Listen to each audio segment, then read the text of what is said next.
সকালবেলা শহরের ম্লান আলোতে চোখে পড়ে মহাসড়ক ধরে ছুটে চলেছে স্বপ্নের ফেরিওয়ালারা। কাঁধের ব্যাগে গুছিয়ে নেওয়া পরিবারের জন্য ঈদ উপহার।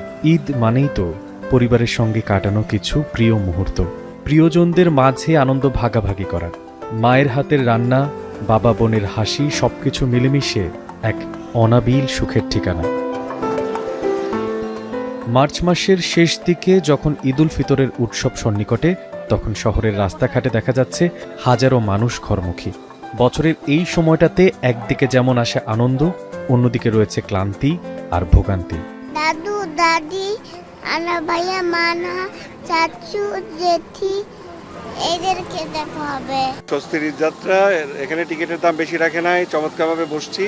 এখন রাস্তায় ঠিকঠাক মতো যেতে পারলে হইলো। এবার ঈদের যাত্রা শুক্র আলহামদুলিল্লাহ, অন্যবারের থেকে এবার পরিবেশও ভালো, যাতায়াতও ভালো। ঈদের দিনগুলোতে পরিবারের সঙ্গে আনন্দ ভাগ করে নিতে শহরের মানুষ হয় গ্রামমুখী। ঢাকা মহাসড়ক বা দূরপাল্লার ট্রেন চলাচলেও যাত্রী তুলনায় যানবাহনের অভাবও বেশ অনুভূত হয়েছে। তবুও একটু জায়গা করে ছুটে চলা, শেকড়ের টানে বাড়ি ফেরা। টিকিট পাওয়াটা একেবারেই অসম্ভব, অনলাইন জগৎ আইসা টিকিট সব শেষ। ঈদের সময় তো একটু ভোগান্তি হবেই, ট্রেন তো দাঁড়িয়েছে প্রায় এক ঘন্টা হয়ে গেল। বাড়িতে ঈদ করতে যাচ্ছি, অনেক ভালো লাগছে, পরিবারের সাথে দেখা করতে পারবো, অনেক ভালো লাগছে।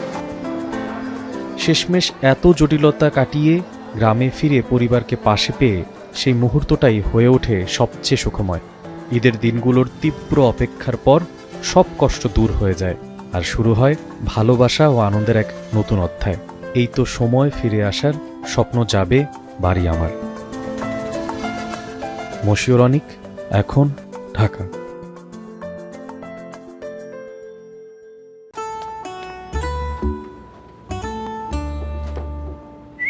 এই ঈদে জুয়েলারি ক্লোদিংয়ে বিকাশ পেমেন্টে ডিসকাউন্ট।